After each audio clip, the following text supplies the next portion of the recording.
достар, бүгін бізде мына Ақкүл дейтін курсант өзінің машинасымен менің машинамен үйреніп алды, дұрыстап правасы бар, бірақ машина айдай алмайды қаланың ішінде. Өзінің машинасымен бүгін бірінші күн қаланың ішінде біз өршіміз центральный мост қаланың ішінде оны айналып кеттік. Ортаға түсесің. Мына қарайсың, ортаға.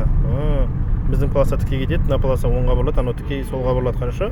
Тоже алдымызда да бізде 3 полоса бар, ортада кетіп, ортаға түсеміз. Екі полосадан кесіп өтпейміз. Екі жақта да машина бар, түсіндіңіз ғой? Міне қара. Көрдің бе? Ортада кетсең, ар жақ полосаға кетсең, ар жақ полосаға түсесің. Түсіндіңіз ғой? Міне, міне. Енді оң жақтағы айнаны қарайсың. Оң жаққа бұрыламыз ғой, светофордан, көрдің бе? Сосын ортаға түсіп, оң жаққа түсіп алуымыз керек. Міне. Өшір жоғары, өшті. Тоқтаймыз жайлап. Қазір светофордан оңға бұрыламыз. Қалай, жақсы ма?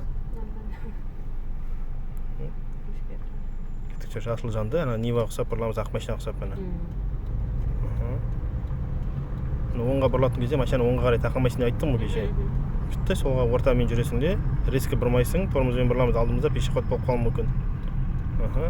Кетікше. И давай мәні. Мәні бір.